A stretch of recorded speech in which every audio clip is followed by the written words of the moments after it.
우리 진솔한 고백을 주님 앞에 한 번 더 올려드립시다. 주님 사랑해요. 주님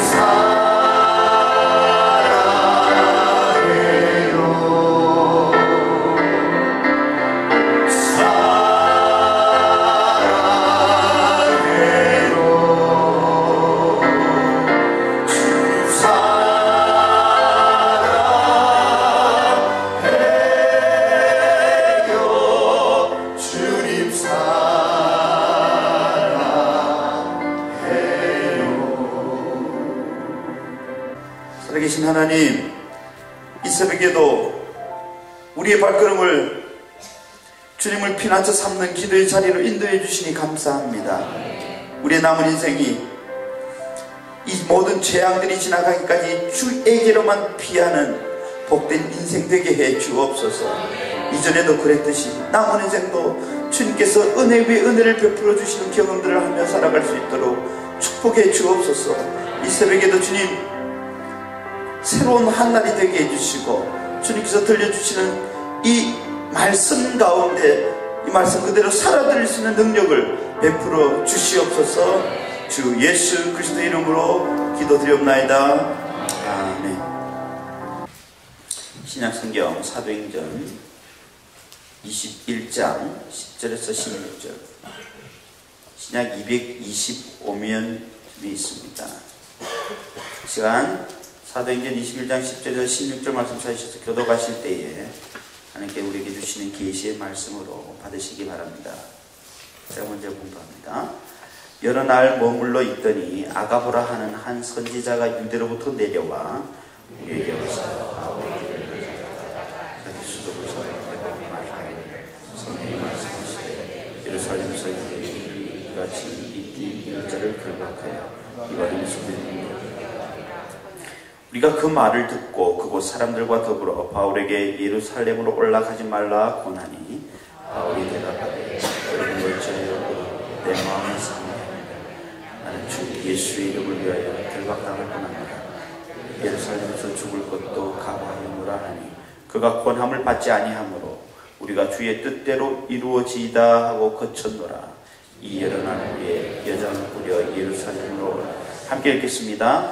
가이사랴에 몇 제자와 함께 가며 한 오랜 제자 구브로 사람 나손을 데리고 가니 이는 우리가 그의 집에 머물려 함이라. 아멘. 우리 시간 결단의 힘이란 제목으로 박수기 전임 목사님 하나님의 말씀 선포해 주시겠습니다. 할렐루야. 한 주간 새벽 기도하신 여러분들에게 압도하는 하나님의 은혜가 함께하길 주님의 이름을 간절히 소원합니다. 우리는 날이면 날마다 수많은 결단의 길 위에 서 있습니다. 오늘 새벽 기도를 가야 할까 말아야 할까에서부터 새벽 이렇게 시작되고요.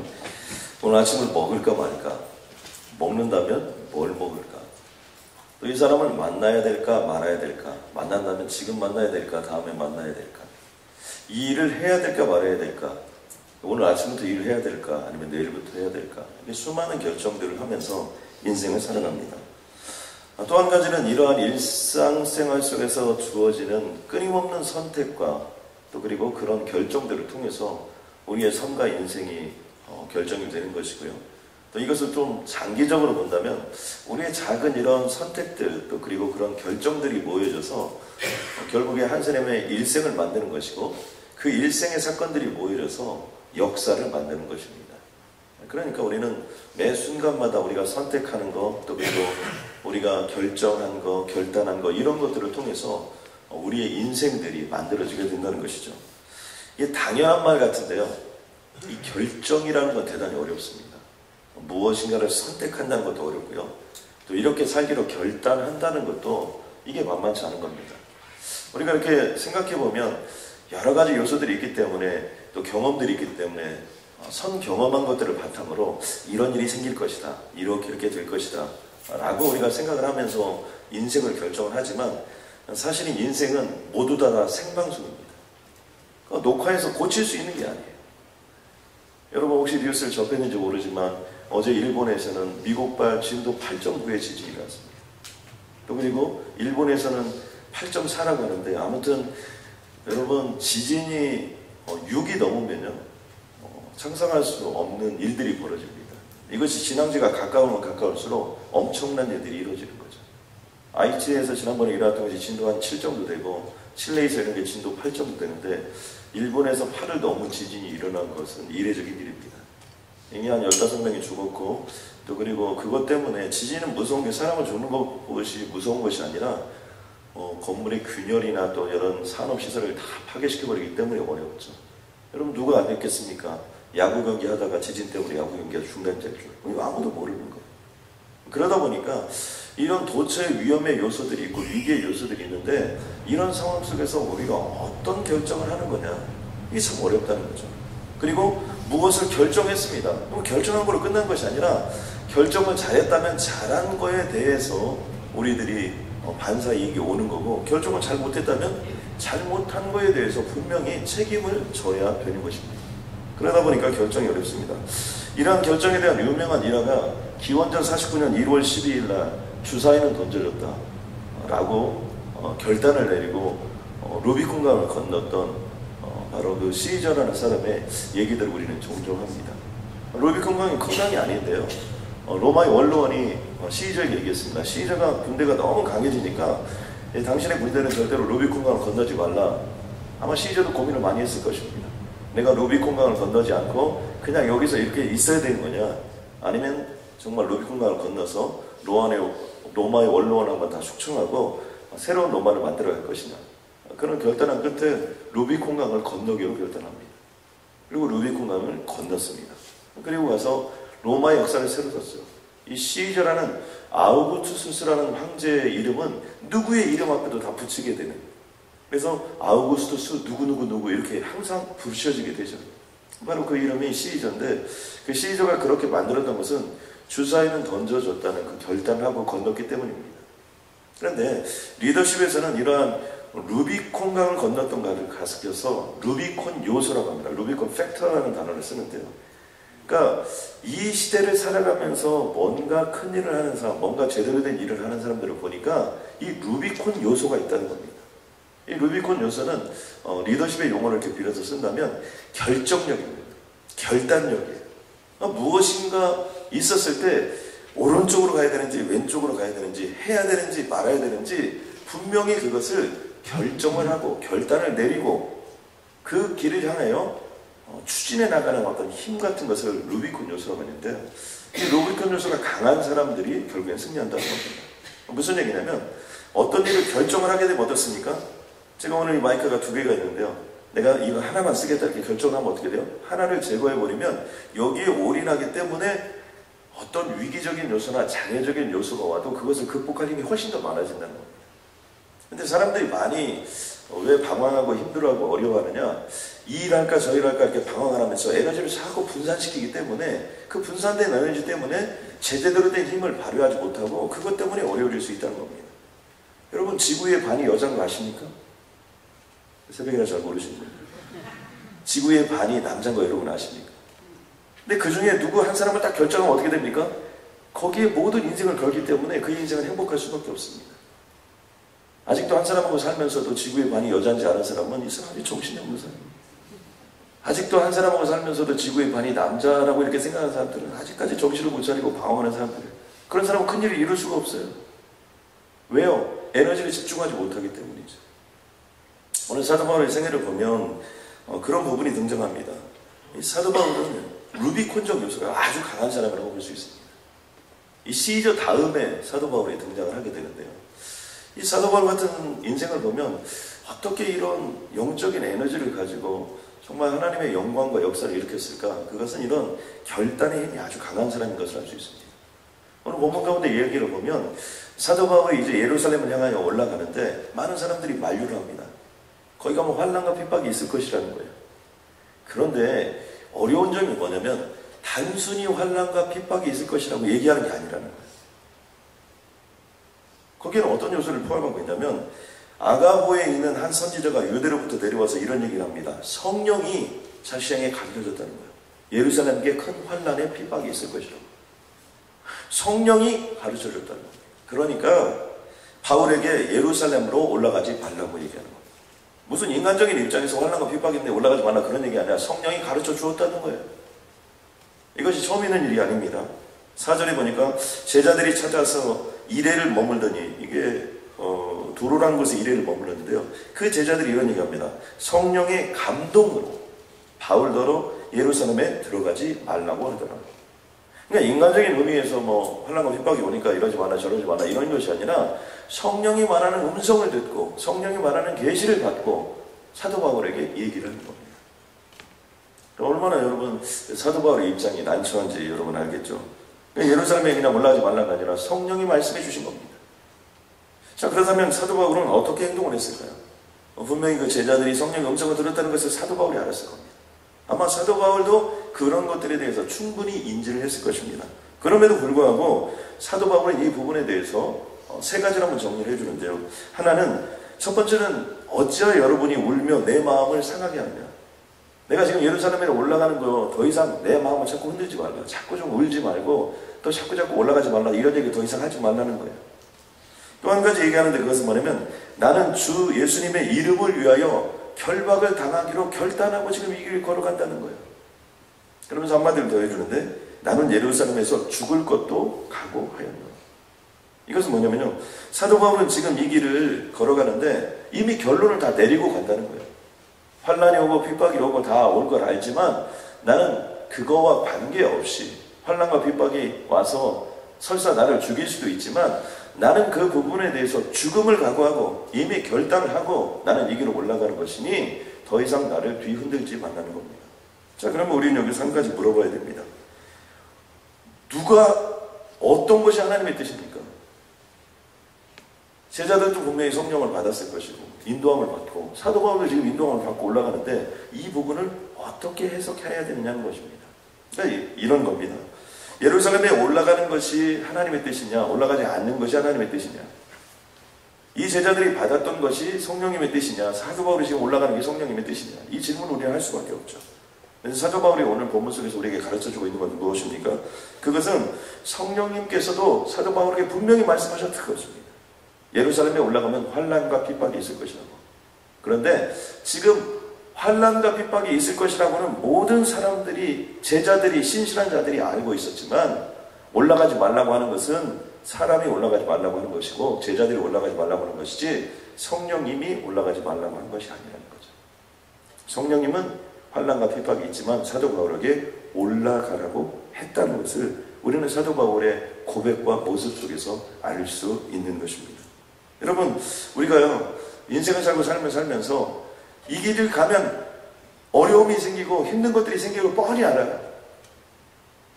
그리고 그 길들에 대해서 정말 환상을 보고 계시를 보았을 가능성이 있습니다.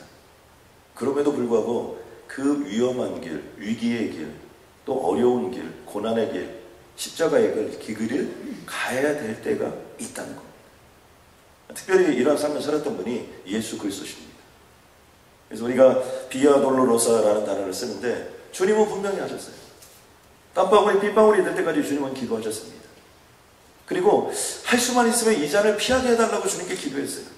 그러나 어떻게 합니까? 마지막에는 하나님의 뜻대로 모든 것들이 이루어질 것을 믿고 고난의 길, 십자가의 길, 죽음의 길, 그 길을 걸어가서 어떻게 됩니까? 고난을 당해요. 거기서 핍박을 당해요. 그리고 그 비아 도로로사는 그 순교자의 길을 걸어가면서 결국에는 십자가에 못 박혀 죽으세요. 때로는요, 하나님께서 우리 삶 속에서 이 환난을 피하라, 또 그리고 이 핍박을 피하라, 이곳에 가면 어려움이 생길 것이다, 이러면서 그 길을 가지 못하도록 우리를 막아주시고 또 그리고 보호해주시는 그런 상황이 있을 수도 있습니다. 그러나 때로는 어떤 때는요, 그 환난의 길임에도 불구하고 우리를 그 길을 걷게 하실 때가 있어요.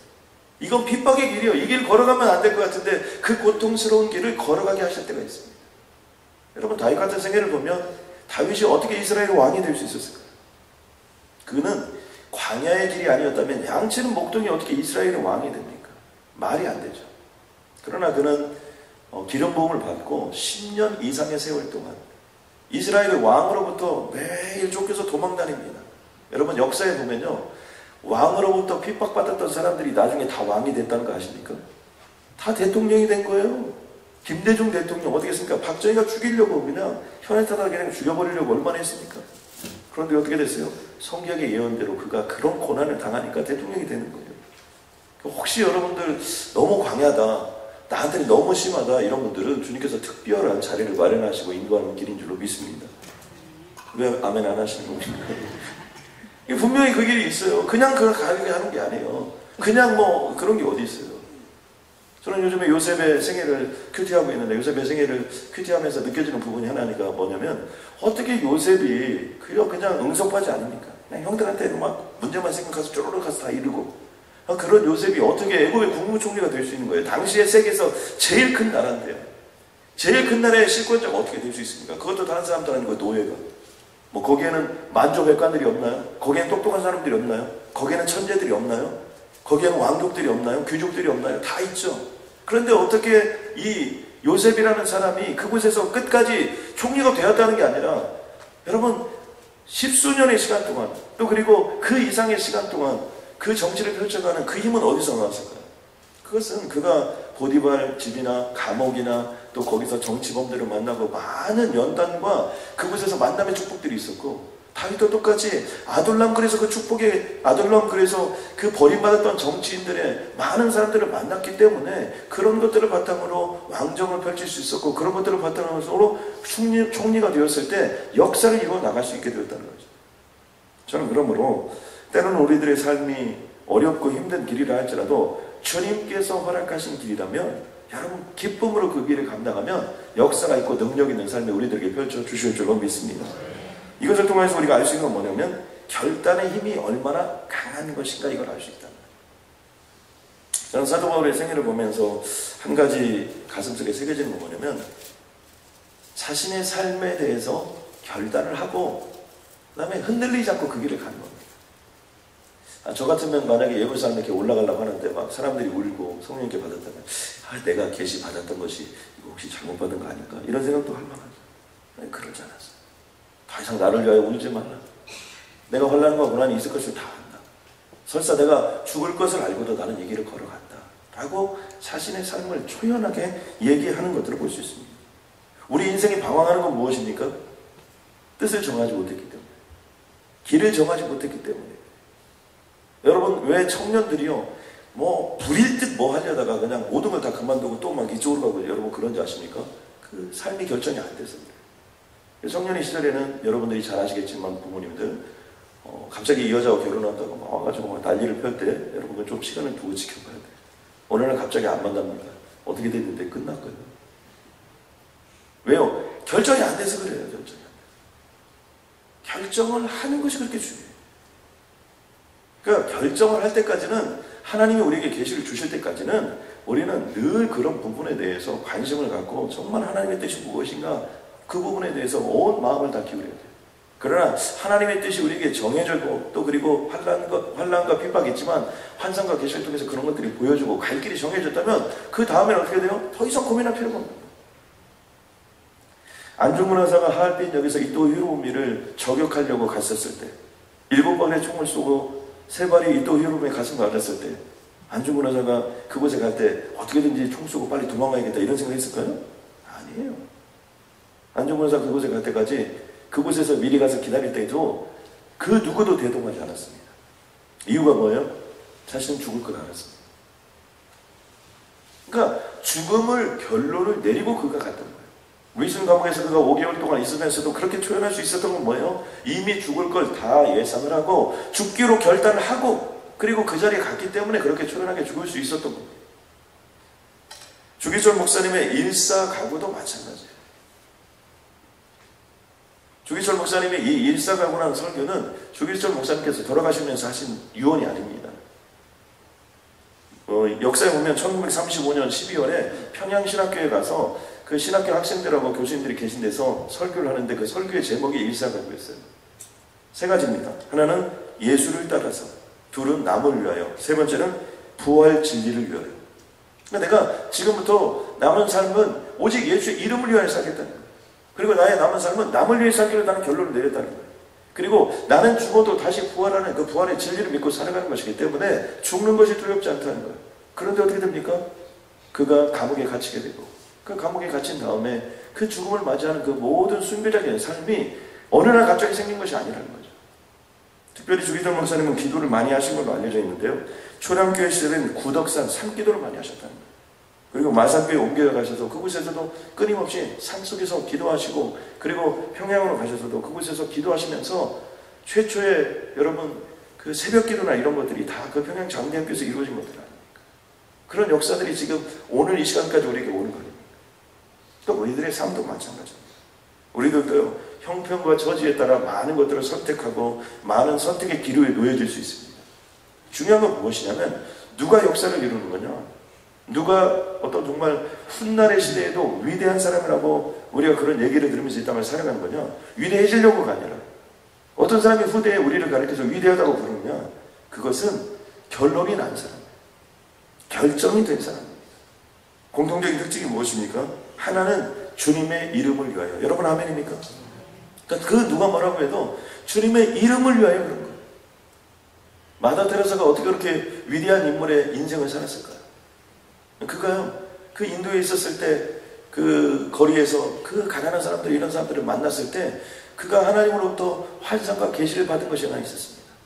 그것이 무엇이냐면 가난한 사람들 중에 가장 가난한 사람으로 네가 가라. 바로 그 음성을 듣고 그는 자신의 삶은 이 세상에서 가장 가난한 사람 중에서 가장 가난한 사람, 그 사람을 위해서 일생을 살기로 결정을 합니다. 그러니까 주님의 이름을 위하여 산 사람, 남을 위하여 산 사람, 바로 그 사람들이요, 역사의 이름을 남기고, 그리고 수많은 사람들이 그들을 존경하고 또 그들을 추앙해 가는 거죠. 그래서 우리가 뭐 위대해지려고 또는 뭐 이름을 남기려고 이런 개념이 아니라 오늘 이 시대에 사는 우리들에게도 마찬가지입니다. 내가 이미 주님의 이름으로 구원을 받았음을 여러분 믿습니까? 그렇다면 남은 인생은 주님의 것이에요. 사나 죽으나 우리는 주님의 것이에요. 그러면 그 주님의 이름을 믿고 살기로 결단했으면 무슨 일이 있어도 여러분 주님의 이름을 믿고 살아가시기를 주님의 간절히 소원합니다. 아무리 좋은 일이 있어도 아멘 주님이 하셨습니다 이렇게 고백하고 나아가고, 아무리 힘든 일이 있어도 아멘 주님이 하실 줄로 믿습니다. 여러분 아멘입니까?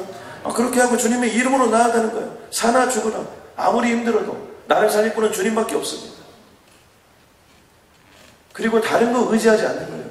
때로는 돈이 좀 잘 걸려도, 때로는 사람이 나에게 잘 해줘도, 여러분 때로는 나에게 아무것도 없어도, 때로는 사람들이 날 다 미워하고 핍박해도, 여러분 예수 잘 믿은 사람 치고 사람에게 핍박 안 받은 사람은 없습니다. 혹시 사람들이 여러분을 조금 미워하시면 아우 나도 주님의 대열에 들어갔구나 이렇게 생각해야 돼요. 목사님 미치겠어요. 그 인간이 나에게 한마디 했는데 이게 빠지지가 않아. 그게 지금 위대해지고 있는 길이라니까. 그 환난과 핍박이 멈춰지면 여러분 다 죽는 거예요. 사람들이 여러분을 환난과 핍박 가운데 몰아넣고 예수를 열심히 믿는데도 불구하고 인생이 안 풀리고 이런 것들은 하나님의 다 뜻이 있어서 그래요.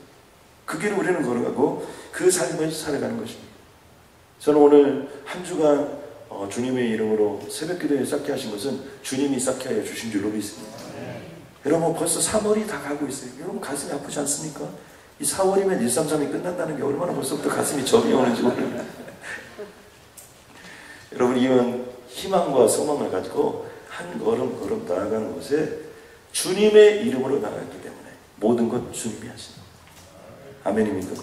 일사가고 이건 뭐 주기철 목사님의 트레이드 마크가 아니에요. 우리들이 가야 될 길입니다. 우리가 그리고 한 가지 꼭 부탁드리고 싶은 것은 주말을 잘 보내셔야 합니다. 우리가 한 주간 이렇게 새벽 기도하고 또 그리고 직장 생활하고 비즈니스하고 참 피곤하게 한 주를 보냈잖아요. 그러니까 주말을 잘 보내셔야 돼요. 잠도 충분히 주무시고요, 가족도 잘 보내시고요, 책도 읽으시고요, 성경도 보시고요, 하지 못했던 일들을 주말에 많이 하세요. 여러분 그러면요 역사가 일어나요. 그래서 월, 화, 수, 목, 금 잘 보내고 그 다음에 금요일부터 해서 금, 토, 일 이렇게 잘 보내면요 이게 3박 4일, 3원, 4원 이런 게 해가지고 이것을 잘 조합을 하면 역사를 이룰 수 있습니다. 아멘입니까? 그래서 저는 금요일 새벽 예배 마치면 이때부터 다시 한번 마음을 다잡고 주말을 잘 보내게 달라 하나님께 기도하는데 여러분 주말을 잘 보내시기 바랍니다. 우리 한번 기도하겠습니다. 하나님 감사합니다. 오늘 이 자리에 참석한 모든 분들에게 오병이의 기적을 베풀어 주시옵소서. 물고기 2마리 버린 떡 5개가 아무것도 아니지만 하나님께서 축사하셔서 주님의 영광이 드러나면 그곳에서 5천 가족이 먹고도 12광전에 남는 역사가 임할 줄로 믿습니다. 그 은혜가 임할지어다. 그 능력이 임할지어다. 아버지 우리가 133으로 올려드린 이 특별 새벽기도를 통하여 정말 물고기 2마리와 버린떡 5개가 되어 내 가정을 살리게 하여 주시옵소서. 내 직장을 살리게 하여 주시옵소서.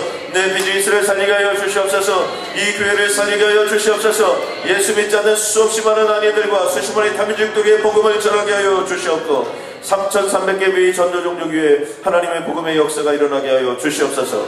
그 기적과 같은 역사로 주님 인도해 주시고 하나님 이번 주말에 주님 축복하여 주시옵소서. 주말 사역에 축복하여 주시옵소서. 기적과 같은 주말이 되게 하여 주시옵소서. 영광의 주말이 되게 하여 주시옵소서. 아버지여 기도한 제목마다 응답받는 주말이 되게 하여 주시옵소서. 새로운 축복이 임하는 주말이 되게 하여 주시옵소서. 예수님의 이름으로 기도드렸습니다.